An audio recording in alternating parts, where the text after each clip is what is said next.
Acho que hoje não cabe a gente falar muito sobre tática, sobre números de jogo, sobre. Primeiro que eu não entendo nada de tática mesmo, já não falaria muito. Segundo que hoje é pra gente expressar um pouco do que restou depois da história do Fluminense na Copa do Mundo, que pra gente acaba hoje, depois do jogo contra o Chelsea pela semifinal. É lógico que fica uma frustração.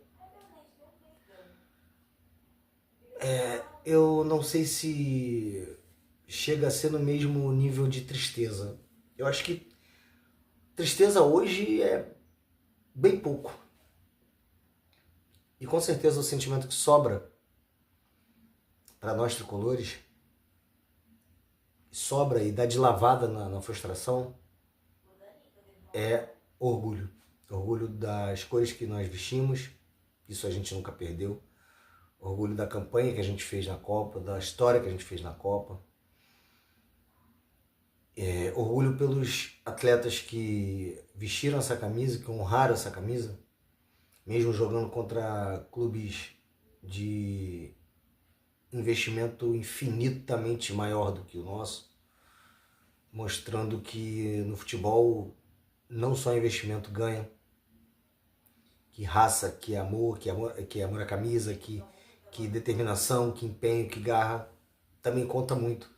E o jogo de hoje mostrou que raça, que empenho, que determinação, que força, sozinhos também não ganham o jogo. É preciso ter um elenco muito forte, um grupo muito forte, um time muito forte. E quando você não tem, você pode até fazer algum barulho, mas é muito difícil você conquistar um campeonato onde só você tem um investimento. Eu não vou falar baixo, que o investimento do Fluminense não é baixo, mas só você comparado aos outros. Só o seu é muito menor do que os outros.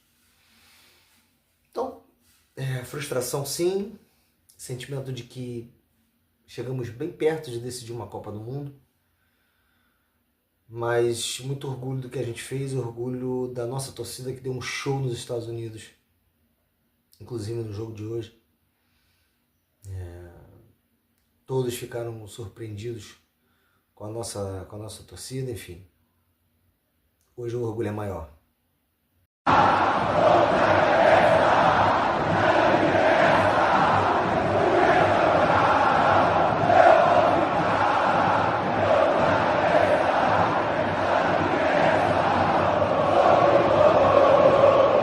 Saudações tricolores verde, branco e grená, eu sou o Beto Serra, nós somos o Trio Raiz. E hoje nós vamos falar do último jogo do Fluminense na Copa do Mundo de Clubes FIFA 2025, a semifinal. Fluminense 0, Chelsea 2. Como eu falei na abertura, a gente competiu até mais do que achava que fosse competir, principalmente contra os europeus.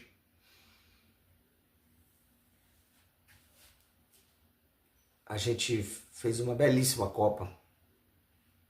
A gente sai da competição no primeiro jogo que a gente perde nela. A gente estava invicto, a gente foi invicto até a semifinal. Perde para um time muito superior, muito mais rico, e que eu sempre fiquei puto com o Renato quando ele dava essas desculpas. Só que numa Copa do Mundo onde você pega os gigantes europeus são muito mais ricos do que os gigantes brasileiros ricos. Então quando você dá essa desculpa contra o Flamengo, por exemplo, contra o Palmeiras, na minha opinião, é uma desculpa rasa, porque sim, eles têm um investimento maior, mas nada que não exista competitividade entre os dois. Agora, um Real Madrid, Eu não vou nem botar o Chelsea, o Real Madrid, o Bayern de Munique. É muito mais complicado você competir contra eles. Eles são muito mais ricos que você. Muito mais ricos do que os times que são muito mais ricos que você no Brasil. Então eu acho que esse argumento dentro da Copa do Mundo, porra, vale porque é uma parada surreal, né? E a gente, contra esses clubes muito mais ricos do que os clubes mais ricos do Brasil, a gente empata com o Borussia, jogando melhor. A gente elimina a Inter de Milão, vice-campeã europeia, jogando, talvez eu não vou falar jogando melhor, mas jogando muito bem, sendo muito letal, sendo muito efetivo e sabendo se defender muito bem. E elimina a Inter muito merecidamente. A gente joga contra esse time que a gente pegou na semifinal, na quarta de final, que eu acabei de esquecer, time árabe, o Al Hilal, que nada mais é que um europeu fora da Europa, cara. Ele tem investimento de europeu. Em jogo onde a gente compete pra caralho, a gente é efetivo, a gente é certeiro, e a gente ganha o jogo e tira eles, que tiraram o Manchester City, que é top, sei lá, talvez 3 aí da Europa. E a gente chega contra o Chelsea, que também, assim como os outros, tem investimento absurdamente maior do que o nosso, que não tem nem comparação. Só que não foi só a questão financeira que pesou. O que pesou é que a gente chega para esse jogo com 3 desfalques que talvez eles não sentissem se tivessem 3 desfalques. Eu acho que eles jogaram desfalcados, eu não sei de quantos. Mas eles talvez não sentissem porque eles têm no banco jogadores que vão entrar e vão manter o padrão. O João Pedro começou a titular hoje pela primeira vez. E acabou com o jogo, pô. E aí a gente perde o nosso melhor jogador de meio de campo na Copa, na minha opinião. O Hércules também foi muito bem durante a Copa. O próprio Bernal, eu acho que foi mal hoje, mas durante a Copa foi muito bem. A gente perde o Martinelli, que para mim foi o melhor jogador de meio de campo do Fluminense.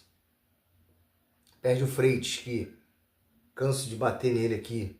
Continua errando coisas que eu fico puto, como fazer lançamentos, enfim. Mas se mostrou, fez uma Copa muito honesta, fez uma Copa boa, tá? Não vou ser injusto com ele aqui de falar que ele fez uma Copa só honesta, ele fez uma Copa boa sim.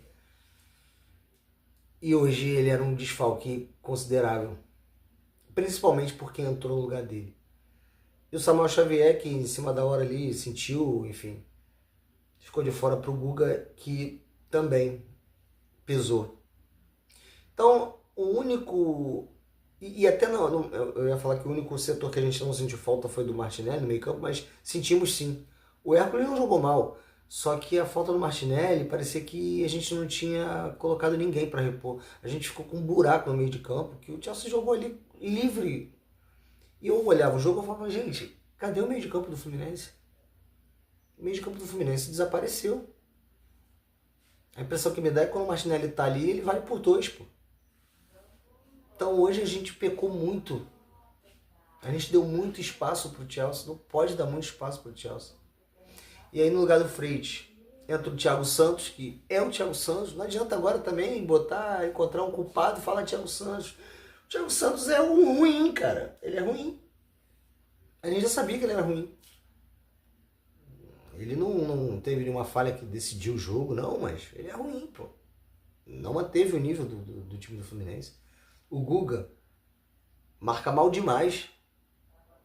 Toda hora ele tá dentro da área como diz a minha amiga Kênia, estava falando com ela agora há pouco,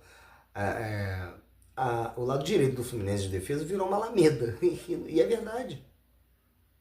Toda hora, o rapaz lá que eu esqueci o nome agora também, sozinho do lado direito da nossa defesa e o Guga dentro da área, cara. Acho que era o Pedro Neto. Porra. Provavelmente é ordem do Renato marcar ali, porque é possível que ele vai marcar ali sem ordem do treinador. E eu não sei por que marcar ali.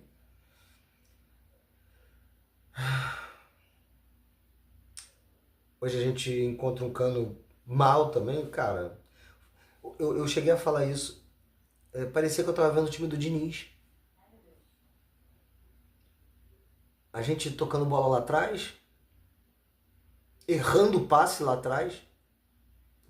Cara, os 2 gols que a gente levou nasceram, as jogadas. O gol não foi exatamente por causa disso, porque teve muita coisa antes exatamente de sair o gol. Mas as 2 jogadas dos gols nasceram de passes errados do Fluminense no primeiro tempo. O Cano errou uma bola lá no nosso campo de defesa. O Cano não é para estar no nosso campo de defesa. Eu cansava de reclamar disso na época do Diniz. E no segundo gol, o Bernal, no nosso campo de ataque, né, tentando. A gente estava pressionando no momento que a gente estava. No nosso melhor momento no jogo. A gente estava mais perto do empate do que eles do segundo gol. O Bernal erra o passe, que acontece. Tá? Não vou culpar o Bernal por esse gol, acontece. E aí o Chelsea dá um contra-ataque, porra, que parecia que tinha 90 do Chelsea contra 2 do Fluminense.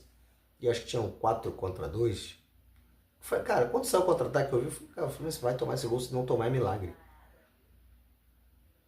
E a gente ainda tentou fazer falta para parar ali a jogada, não conseguiu. E o João Pedro, cara, eu não digo que é um lance que ele vai chutar mais 10 bolas dessa e não vai fazer, porque ele já fez um gol de bicicleta de fora da área contra o Cruzeiro. Acho que foi de fora da área ou na entrada da grande área, contra o Cruzeiro jogando pelo Fluminense. O moleque tem capacidade de fazer. Tanto que ele fez 2 vezes. 2 gols absurdos. 2 golaços. Méritos dele pra caralho. E aí não vou agradecer ao João Pedro por não comemorar o gol, não, cara. Porque se tu quer fazer alguma coisa pelo meu time, chuta pra fora, porra. Lógico, você não vai fazer isso, é profissional, pô. Mas não adianta fazer gol, porra, me eliminar e não comemorar, né, cara? Tudo bem, era o mínimo que talvez ele pudesse fazer, mas eu não ia ficar mais puto se ele comemorasse, não, cara. Eu não fico puto de comemoração de gol do adversário, cara. O cara tem que comemorar, o cara fez o gol, pô. Eu fico puto se ele faltar com respeito à instituição na comemoração, igual aquele cuzão daquele maluco do Vasco. Agora, pô, mano, mas tudo bem, depois ele pediu desculpa pra torcida, coitado. Eu gosto dele, cara, é um menino bom, torço muito por ele. Não torci hoje, mas torço muito por ele. Dava pra perceber que ele tava chateado de ter eliminado o Fluminense. Né? Mas mérito dele, cara. Ele acertou 2 chutes de rara felicidade. Que o Fábio dessa vez não tinha como fazer nada, né?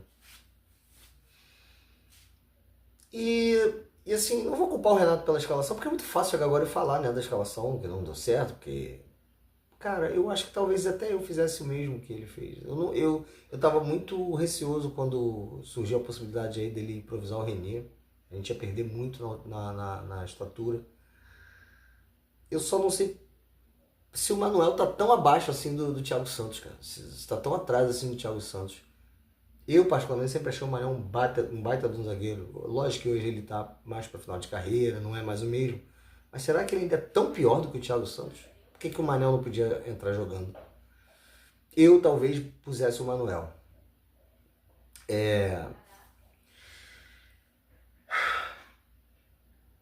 Aí no meio campo, eu acho que era o que tinha para fazer mesmo.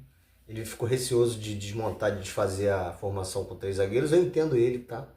É muito fácil chegar aqui agora e falar que ele tinha que ter desfeito para começar jogando, como se fosse ganhar por causa disso. Podia ganhar ou não. Tanto que ele logo no início do segundo tempo ele desmonta tudo ali, tira um zagueiro, bota o mais atacante. E acho que ele fez certo. Encheu o time de atacante, acho que ele fez o certo, porque, cara, perdi de 1, perdi de 1000, tudo bem que eu ia ficar muito puto se tomasse uma goleada, mas, cara, a gente estava sendo eliminado da Copa. Então, tanto é que ele não joga, ele não bota o time pra frente de forma irresponsável, porque ele bota o Lima para dar uma segurada. E é um Lima que pra mim tá fazendo um péssimo ano. Nem fez uma péssima partida, mas faz um péssimo ano, mas é um cara que chega na frente da área para chutar e também recompõe mais ou menos ali no meio campo. Ele bota o Canóbio mais recuado. que é um atacante, mas bota mais recuado para ajudar na marcação, então ele não foi tão irresponsável de tipo, acabou com o sistema defensivo, acabou com a proteção do time para se lançar o ataque. Ele não fez isso. Acho que o Renato hoje fez um bom trabalho, tá? Só que algumas peças não foram bem. Cara, o Cano quando sai da área ele erra demais. Se o jogo não tava pro Cano, tirasse. Tirou depois do Cano. O Everaldo foi bem, cara. Não fez porra nenhuma, mas, cara, só dele ter confiança pra tentar um voleio, um chute. Cara, é isso que, que a gente quer que ele faça. Tanto que a torcida gritou o nome dele. Pô. Ele fez, ele deu um voleio bonito. Pena que foi muito alta a bola, mas a plasticidade do lance foi bonita. Não vou aqui cravar que o Everaldo deveria ser titular no lugar do Cano. Por enquanto eu ainda não penso isso, mas eu posso pensar em breve. O Cano é matador, ele se posiciona dentro da área como pouquíssimos. Mas ele não pode sair da área porque ele faz merda. E de novo, como em outras oportunidades, a gente tomou um gol numa jogada que nasceu de um erro de passe do Cano no nosso campo defensivo. O Cano é centroavante. O Everaldo sai um pouquinho também, mas ele sai para puxar jogadas, ele puxa jogadas com velocidade. O Cano não, o Cano erra passe. Então, cara, isso tem que ser repensado. Se a gente puder pegar esse dinheirão que a gente ganhou e contratar, vai ser melhor ainda, né? Mas contratar quem sirva. Acho que o time fez uma má partida no geral. Eu não destaco nenhum ponto negativo individual, tirando o Guga. Eu não gostei do Guga, não gostei do Thiago Santos. Mas de resto, o Bernal hoje eu não gostei dele. Mas tirando isso, cara, eu acho que foi uma partida ruim do Fluminense, principalmente no primeiro tempo, coletivamente. Que a gente se preocupou muito em não dar a bola pro Chelsea, em ficar com a bola. E isso aí a gente não conseguiu sair de trás. A gente se preocupou em ficar com a bola lá atrás e não conseguia sair de trás. O Chelsea marcou muito bem. O Chelsea fez uma baita partida, cara. Fez uma baita partida. Se jogasse mais 4 vezes, o Chelsea ia ganhar as 4. Dessa forma que jogaram. Tanto o Fluminense quanto o Chelsea. O Fluminense não conseguiu agredir o Chelsea como conseguiu se defender e agredir a Inter. O Fluminense não quis dar a bola pro Chelsea como deu ao Hilal. Mas acabou dando sem querer, né? Porque não conseguia sair. Não era a proposta do Fluminense dar a bola pro Chelsea. E deu as bolas dos gols. Então hoje o Fluminense não fez uma boa partida. E no momento que estava melhorando, estava até mais perto do gol do que o Chelsea, a gente tomou aquele contra-ataque de 90-2 e acabou o jogo ali. Então, o que eu tenho para falar do jogo é isso.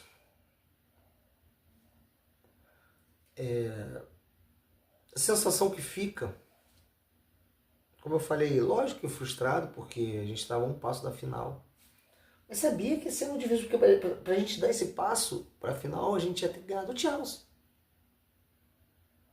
O Chelsea que começa o campeonato desinteressado, descansando, porque eles podem fazer esse tipo de coisa. Esses times podem fazer isso, começar o campeonato em marcha lenta, com o freio de mão puxado, porque na reta final da primeira fase eles vão crescer, vão classificar naturalmente, e aí no mata-mata eles começam a jogar. Isso que o Chelsea fez, cara. Jogou muito mais ou menos contra o time lá dos Estados Unidos, agora eu esqueci o nome. Ganhou muito com preguiça. Tomou um baile do Flamengo. Mas nas finais ele começou a crescer. Né? É isso que eles fazem, porque eles podem fazer isso. A gente tem que ter o mesmo foco o tempo todo. A gente não pode se dar o luxo de entrar com o freio de mão puxado. A gente quase foi eliminado pelo Mamelodi na primeira fase. Então, assim, hoje o Fluminense em momento nenhum esteve perto de classificar. Em momento nenhum merecia classificar, diferente dos outros jogos. E a gente tá aqui para falar também, quando merece, quando não merece. Tá tudo certo. A gente fica feliz pelo campeonato que a gente fez. Foi mais longe do que muitos de nós, ou a maioria de nós imaginava. porque pela questão do investimento, né?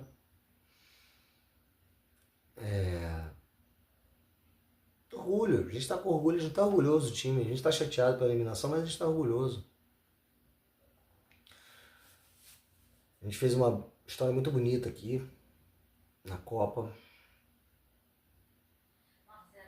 E eu acho que agora o pensamento tem que ser o mesmo que foi durante a Copa. O pensamento, a gente tem uma temporada pela frente. Então o pensamento tem que ser o mesmo. A gente tem que jogar da mesma forma, com a mesma raça, com a mesma garra, com a mesma dedicação que foi na Copa do Mundo. Para que a gente possa ter bons resultados, possa ter coisas grandes. A gente quer conquistar. A gente tem essa Sul-Americana para conquistar, a gente quer conquistar. A gente tem um brasileiro para chegar. A gente quer voltar a uma Libertadores. A gente sabe que só vai conseguir voltar numa Copa do Mundo ganhando Libertadores ou conseguindo um ranking, sei lá de como é feito esse ranking. A gente não sabe quando vai voltar para a Copa do Mundo, se um dia a gente vai voltar para a Copa do Mundo. Né? Só que a gente tem que tentar conseguir as coisas aqui dentro do continente para poder ter essa oportunidade. Me chamou muita atenção a questão do Arias. No final do jogo, eu estava assistindo a transmissão da Casa TV. A Bárbara Coelho foi entrevistá-lo e ele simplesmente não conseguiu falar. Ele estava em prantos, ele não conseguiu falar. Ele pediu desculpa para ela por não conseguir dar entrevista. Ele pediu desculpas para a torcida do Fluminense por não ter conseguido ir para a final. Não ter conseguido esse título. Muito bonito isso, sabe, de um jogador que se empenha tanto. O Arias não é um cara vagabundo que não se dedica e chegar lá e pedir desculpa, não, ele se empenha pra caralho. Talvez ele seja eleito o melhor jogador do Mundial. E não iria. Talvez não, porque justo, né, eles darem esse prêmio aí pro campeão, pra um jogador do campeão. Mas ele pode ser uma revelação, ou sei lá. Mereceu muito. Fez um grande campeonato. E é bonito você ver ele chorando no final, né, na entrevista, sem conseguir falar, pedindo desculpa pra torcida. O último que eu tinha visto pedir desculpa pra torcida do Fluminense chorando foi na década de 90 o Ezio. Que pra mim é sem comparação, né, logicamente, como ídolo, é o maior ídolo que eu tenho dentro do Fluminense. Porque perdeu um pênalti na ocasião, acho que o Fluminense perdeu esse jogo, e ele chorando no vestiário pediu desculpa pra torcida do Fluminense. E hoje o Arias faz a mesma coisa.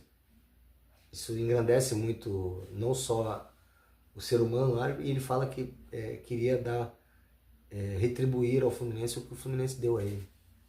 A gente lembra do episódio da morte da avó dele, né? Que ele pensou em parar de jogar, de voltar para a Colômbia, e o Fluminense deu uma estrutura e salvou a carreira dele, enfim. É muito bonito ver essa gratidão do Arias com o Fluminense. O engrandece como ser humano, como um homem, como jogador e como ídolo, obviamente. Eu acho que ele sai desse Mundial, principalmente por esse final aí, ainda mais ídolo do que ele entrou. E faz parte, Arias. Faz parte, a gente entende, a gente sabe, a gente como torcedor, assim, eu com os meus amigos tricolores, eu tento passar o que eu passaria pro meu filho. O que meu pai passava para mim quando eu estava muito chateado, que a gente perdia um jogo, era eliminado de alguma coisa. Levantar a cabeça, porque tem mais coisa pela frente. É o que a gente deve fazer. Em qualquer situação, levantar a cabeça. A gente fez uma baita história nessa Copa do Mundo. Eu não costumo bater palma para derrota, eu não costumo ficar feliz por perder jogo, por ser eliminado do campeonato. Mas Copa do Mundo contra times absurdamente mais ricos do que nós, acho que a gente tem que saber ponderar, né? Eu tenho que saber ponderar. Eu não posso ficar revoltado porque a gente perdeu pro Chelsea na semifinal de Copa do Mundo, cara. Então o orgulho fica, sim. Fica a chateação, fica a frustração, mas fica o orgulho de que a gente competiu, a gente ganhou, a gente foi melhor do que vários desses bilionários europeus. Então tem orgulho sim, e eu acho que deve ter sim. O lance muito polêmico do jogo foi o pênalti, que, cara, sinceramente, eu ainda não formei uma opinião sobre isso. Por quê? Não é porque eu fico em cima do muro, não. É porque eu ouvi na transmissão eles falando que Foi um movimento natural do jogador. E por isso não daria um pênalti. E realmente foi um movimento natural do jogador. Tá? Ele não põe a mão na bola. Ele não abre o braço para impedir a passagem da bola e nem abre o braço, nem como um movimento natural. O movimento natural dele é simplesmente o braço mexendo. Então, por esse prisma, eu concordo com eles. Só que você não pode falar que o braço estava colado no corpo, porque braço colado no corpo é isso aqui. Se o braço está assim, já não está mais colado no corpo. O braço não estava colado no corpo. A bola bateu no braço dele, o braço dele não estava nada aberto, estava muito próximo ao corpo, porém não estava colado. Então, se você partir do princípio de que se o braço não está colado ao corpo é pênalti, então foi pênalti. Sinceramente, eu não sei. Esse lance me deixou muito na dúvida. Mas também, lógico que a gente poderia ser outra história. Aí podia fazer o gol, podia ser outra história. Lógico que podia ser outra história. Mas podia perder o pênalti também. Então eu não me baseio pelo que poderia ser o jogo a partir do momento que o Fluminense, que se tivesse sido marcado pênalti, porque marcar pênalti, já cansei de falar, isso aqui não é garantia de gol. Então não vou pautar meu comentário sobre essa derrota no pênalti não marcado, e acho que ninguém vai fazer isso. Também não acho que o juiz roubou o Fluminense. Porra, é muito pesado esse termo, né, cara? O juiz roubou o Fluminense em 2008 lá, na Libertadores e em várias outras oportunidades. Assim, cara, o que eu posso falar? Obrigado a cada jogador que vestiu essa camisa, como poucas vezes eu vi jogadores do Fluminense vestindo sua camisa. Obrigado, jogadores, pela dedicação, pelo empenho, pela vontade, por acreditarem que podiam chegar onde chegaram. Por estarem frustrados como eu, chateados, como nós, tricolores, estamos. A gente está compartilhando do mesmo sentimento. Não foi só mais um jogo que perdeu e foda-se, agora eu vou pro hotel, vou tomar um banho quente, tomar um drink. Não, ficaram chateados. O Ares, sem palavras pro Ares. O Donato também ficou muito chateado, ele estava emocionado também na entrevista. Obrigado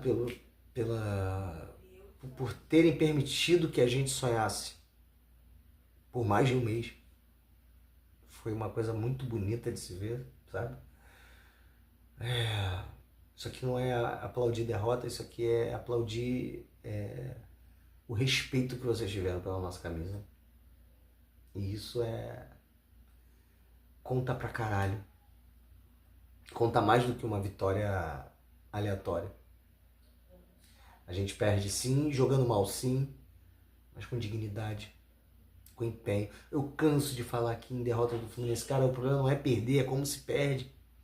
Você pode inclusive perder jogando mal, mas você não pode perder sem dignidade, você não pode perder sem correr, você não pode perder sem tentar, sem se esforçar. E o que esses caras mais fizeram durante toda a Copa foi se esforçar, foi correr, foi se empenhar, foi honrar essa porra aqui. Então, muito obrigado, cara. É uma pena que dessa vez a gente não conseguiu. A gente tem uma temporada, quase metade de uma temporada aí pela frente, pra gente conquistar coisas grandes. E a gente vai conquistar porque a gente merece. Vocês merecem, os jogadores merecem, a nossa torcida merece. Obrigado à nossa torcida que, cara, levou o Fluminense. As pessoas passavam pelas ruas dos Estados Unidos olhando. Cara, olha que torcida foda, que torcida maneira, colorida, bonita, cores bonitas, torcida faz festa. Muito obrigado também, torcida. Eu me senti muito representado por vocês nos Estados Unidos. Muito, muito, muito de verdade. Obrigado à diretoria que, desde da Libertadores, permitiu que a gente estivesse aí fazendo o que a gente fez. Eu nem comentei sobre a entrada do Soteldo, acho que deu uma movimentaçãozinha boa, lógico que ele tá voltando de contusão agora, ele não vai ser herói de nada agora, mas eu acho que ele tem muito a evoluir com esse time, eu acho que ele pode ser muito útil. Também não gostei do Keno, achei que ele hoje foi inútil no 1 contra 1, só os pitacos aí que eu lembrei dos que entraram, enfim. Mas eu não posso terminar esse vídeo falando de tristeza por ter sido eliminado. Eu tenho que terminar esse vídeo agradecendo ao que todos os envolvidos com o Fluminense fizeram, tanto os jogadores quanto a diretoria, a comissão técnica. O Renato foi muito bem nessa Copa do Mundo, na minha opinião. Também sai muito mal do que entrou. A torcida, sem palavras. Nada que me surpreendesse vindo da torcida do Fluminense, mas representou muito bem o nosso nome, o nosso escudo, a nossa história, as nossas cores nos Estados Unidos. O Fluminense se despede dos Estados Unidos, se despede da Copa do Mundo, perde a chance aí do bicampeonato mundial, mas amanhã com certeza eu estarei menos frustrado do que eu estou hoje e ainda mais orgulhoso. Obrigado a todos que contribuíram para que a gente... Se eu falar talvez a palavra encantar o mundo, eu posso estar talvez sendo exagerado. Não sei se encantou o mundo, mas surpreendeu o mundo. E o mundo entende que o futebol brasileiro tem valor sim, e que o Fluminense é um grande clube do futebol brasileiro. É um gigante do futebol brasileiro. Como instituição, já falei isso em outras oportunidades aqui, é maior do que vários desses europeus. Inclusive do que o Chelsea, que a primeira partida que o Chelsea fez de noite na sua história foi em Laranjeiras. O Fluminense é maior do que o Chelsea. Só que financeiramente eles e tantos outros, por causa de N fatores, se tornaram monstros e foda pra você competir com eles e ganhar. E o Fluminense segue com a sua história, com a sua tradição, com a sua camisa, com a sua bandeira, com as suas cores, representando muito bem o Brasil, como sempre fez no cenário nacional e internacional. A gente volta agora no Campeonato Brasileiro, contra o Cruzeiro na próxima quinta-feira, dia 17, vai ter pós-jogo. Depois tem mais Sul-Americana. Nosso ano não acabou, não. Temos mais coisas pela frente. Obrigado, Fluminense. Isso aqui é o Fluminense pra caralho. Forte abraço. Até a próxima.